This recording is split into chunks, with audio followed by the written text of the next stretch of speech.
Ya, halo, perkenalkan. Nama saya Romi. NIM 131818020. Bingung perkenalan caranya apa? Jadi gini aja nih fotonya. Ini mukanya. Dan ini ya. Jadi itu aja.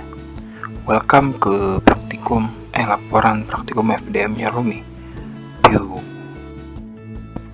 Lalu untuk fenomena yang akan diamati itu ada di buku Shigli bab 4. Jadi yang general compression members.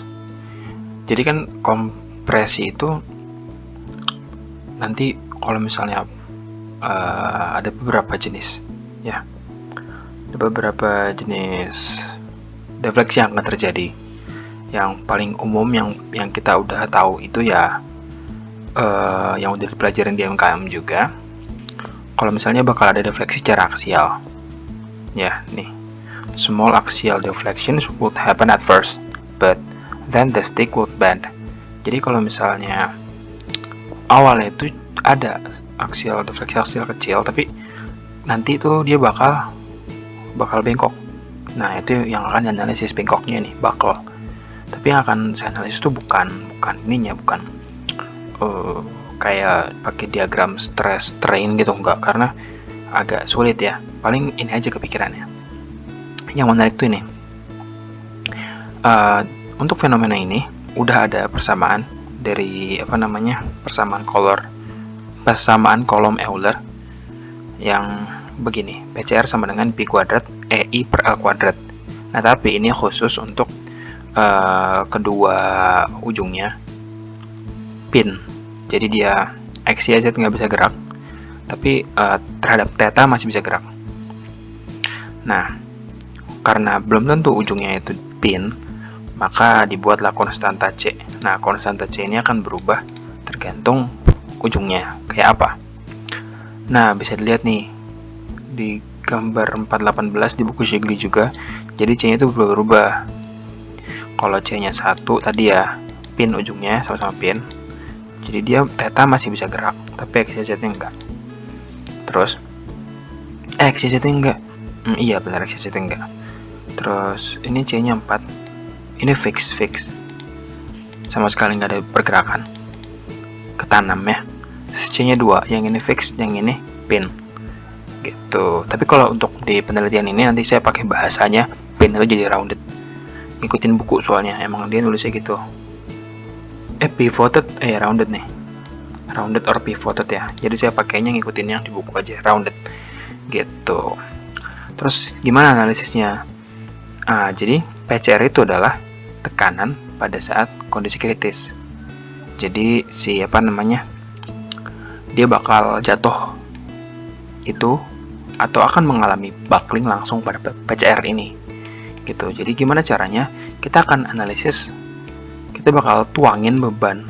Kita akan berikan beban ya saat dia belum buckling, pelan-pelan tambah terus bebannya tambah sampai dia bengkok, sampai dia buckling gitu. Nah, pas sesaat di antara buckling dan tidak buckling itu, nah itu yang disebut PCR gitu guys. Nah, karena alatnya alat sederhana, jadi ya kita nggak bisa berharap hasilnya akurat banget ya gitu. Nah, yang akan dianalisis itu nanti ini, yang pin fix sama rounded pin sama fix rounded ya gitu. Itu yang akan dianalisis nanti itu. Sip. Apalagi udah paling itu. Yang ini kenapa nggak dianalisis ya, karena kalau dia free gini ngasih bebannya kumaha gitu, bingung ya, asli bingung pisan ya mah. Jadi udah yang ini aja. Nah, untuk alatnya bagaimana? Oke gengs, untuk alatnya secara dasar itu cuma ini intinya. Ada dasar, terus ada kayu yang ke atas, terus ada kayu lagi triplek ya. Ini yang bisa naik turun gini cat. Nah, nanti di atasnya ini kita taruh beban, kita tekan ke bawah gitu. Terus kan ini taruh spesimen di antara ini sama ini, supaya ini berdiri cet. Dari tekan aja sama ini cot gitu. Dar hancur gitu, enggak sih, harusnya kan diem. Kita tuang pasir pelan-pelan set. Pas dia bergerak dikit aja tek gitu ya. Itu buckling biasanya. Tek gitu ya, karena kita pakai lembar cork ya, jadi dia tidak akan ada defleksi aksialnya, dia pasti langsung bakal ya, karena dia sangat amat kurang stiff ya. Jadi ntar kalau misalnya teman-teman punya, bisa bikin desain yang lebih kokoh di tengahnya, misalnya dibikin, ya aku belum pikiran sih gimana caranya biar kokoh di tengah berdiri gitu, soalnya korknya tuh ntar agak melambai gitu dan nggak bagus tuh bed. Dan nanti ini susah nih untuk bikin ininya nih, untuk bikin ini biar mulus itu susah, karena ini nggak bisa mulus antara ini sama ini tuh ya, jadi agak bakal ada bergesekan, nanti jatuhnya tuh nggak pas lurus, kadang kiri duluan, kadang kanan duluan gitu. Itu bednya, dan ya terlihat mudah kan dirancang, tapi pas dibikin tuh susah ya, karena yang bikin belum pernah megang palu ya, gitu guys. Nah ini alatnya pas udah dibikin ya, bisa lihat pas naik turunnya seret ya, tak tuh nggak mulus, keras. Nah terus kalau perhatiin lagi, harusnya kan satu kayu ini aja ya lurus ke atas, tapi gara-gara tadi melihat lewat, jadinya harus ditambah tumpuan di sini nih, set, biar kuat. Nih tambahin nih, cet. Nah terus ini tambahin lagi tinggi buat pegangan. Nah terus ini harusnya ini doang di sini, pasang klemnya di sini sama di permukaannya. Tapi ini aku rekam pas udah selesai, jadi nggak usah pasang klemnya lah, ribet, soalnya dipasangnya pakai selotip aja cukup ya, karena cork sheet lemah ya, nggak gitu kuat. Nah terus yang dua ini itu karena lebih, klemnya aku pasang buat pegangan gitu. Kita muter dulu ya, kita lihat dulu. Nah seperti itu ya, ini tambahin lagi buat pegangan. Kalau yang ini kebetulan udah bener gitu makunya, aku maku dari bawah jadi strong gitu. Nah di bawahnya ditambahin kayu lagi biar nggak triplek doang, biar strong. Udah itu contohnya lagi kalau naik turunin ya, dan seperti bisa dilihat nggak gitu kokoh emang assembly-nya dan nggak mulus. Ya gitu ya guys ya, ini jadi alatnya, dan bawahnya, dan kelihatannya tidak berapi. Nah itu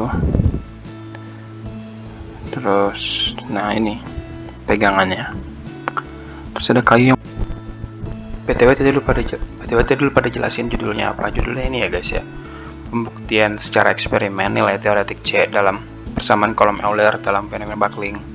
Jadi nanti dibandingin gitu akhirnya gini nih.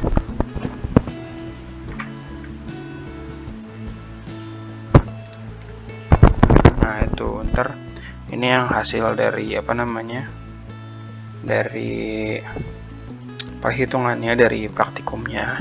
Nah, ini teoretikalnya dibandingin deh, tapi ntar dibahasnya nanti di akhir lagi. Paling aku ngasih tahu judulnya aja dulu. Ini judulnya ntar ciadas, ini aja judulnya ya.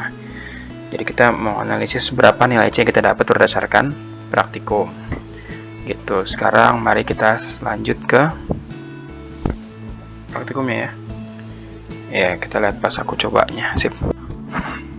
Oh ya, sebelum lanjut perlu ada konfirmasi dulu. Jadi kan emang rancangan awalnya itu pakai kayu balsa untuk jadi spesimennya. Yang nomor 4 spesimennya awalnya batang uji merupakan batang yang direncanakan berbahan dasar kayu balsa ya. Namun tapi kenyataannya kayu balsa itu bukan terlalu lemah, tapi terlalu kuat teman-teman.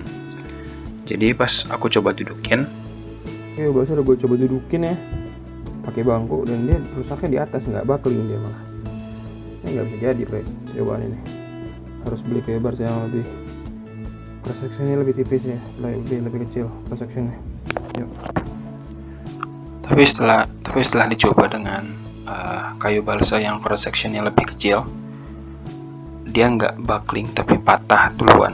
Jadi akhirnya yang digunakan adalah ini pakai lembar cork gabus polos lembaran gabus patah 2 mm yang dia memiliki yang modulus cukup tinggi, tapi untuk tensile strength-nya cukup lemah ya, jadi gampang patah, gampang fraktur, tapi setidaknya dia bisa buckling dan nilainya akan kecil gitu, jadi bisa diamati gitu. Dan ini dibeli dengan yang tebal 2 mm, tapi ntar supaya agak mudah didirikan kita bikin double jadi 4 mm gitu. Oke, kita lanjut ke percobaannya. Oke, percobaan pertama, cross section areanya 2 mm, 22 mm kali 2 mm, panjangnya sekitar 13 cm ya, sorry 22 cm kali 2 mm. Oh my god, coba ya, kita lihat dulu seberapa. Ini kalau goyang sebenarnya jatuh, jadi harus hati-hati. Jadi harusnya dokom ini orang berbeda. Jatuh kan, kebanyakan sih kayak gak apa lah. Iya, trial pertama 98,7. Sekarang fixed rounded, dimensinya sama kayak tadi fix, sekarang fixed rounded. 3 data seperti biasa. Data pertama.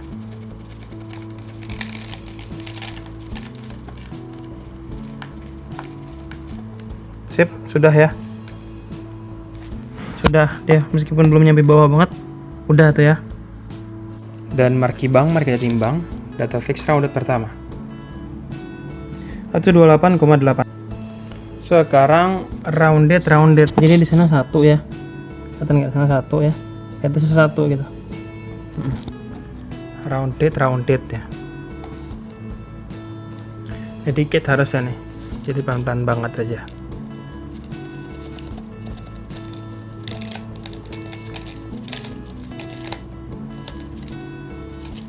Nah udah ya, sudah bakling, sip. Kelihatan nggak baklingnya ya, dan 69,3. Lalu untuk hasil dari penelitiannya, ini dimensi spesimennya. Lalu ini data yang berhasil kita peroleh tadi dari yang masukin pasir. Ini yang spesimen 2 panjangnya lebih panjang daripada yang tingginya lebih tinggi dari pertama. Yang pertama 22 cm, yang kedua 24 cm. Jadi cork itu stiffness-nya cukup rendah. Jadi untuk diri ini susah. Jadi data kedua sama ketiga ini sulit untuk diperoleh. Gitu, jadi 1 aja nggak apa-apa. Dan udah dihitung. Jadi pertama dihitung rata-ratanya. Dapat rata-ratanya masing-masing ya. Nah, itu yang dipakai buat hitung di persamaan ini. Persamaannya ini, terus kita pindah ruasin jadi dapat ini ya, C sama dengan PCR kuadrat per Pi kuadrat EI. E nya yang kita ambil dari paper. Terus gravitasi 9,81 meter per second, biasanya 26,1 megapascal. Terus kita masukin ke persamaannya, dapat. Dan kita bisa simpulkan jawabannya ini ya.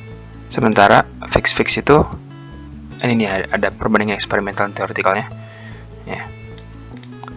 6,81 harusnya 4, 5,97 teoretikalnya 2, totalnya 3,69, teoritikal 1. Lalu mengapa ini bisa terjadi? Jadi kan kalau menurut saya ini kan artinya gaya yang akhirnya bisa membuat si cork ini mengalami buckle akan lebih besar ya, gitu. Jadi kalau C nya makin besar kan PCR nya makin besar gitu. Jadi ini dapat terjadi menurut aku karena si bebannya itu tidak di tengah, tidak pas di tengah, jatuhnya nggak ke bawah, pas ke bawah. Jadi masih ada gaya-gaya yang nahan dari samping. Lebih lagi gesekan antar kayu cukup kuat. Jadi disarankan untuk perkembangan alat ini berikutnya, di antara kayu yang naik turun dan kayu yang sebagai base itu dipasang lapisan film atau apa yang bisa mengurangi kekasaran permukaannya sehingga koefisien gesek juga bisa lebih rendah. Jadi kurang lebih itu saran untuk menyempurnakan praktikum. Dan paling aku bilang salah typo. Terima kasih, typo. Nah gitu ya. Thank you. Assalamualaikum warahmatullahi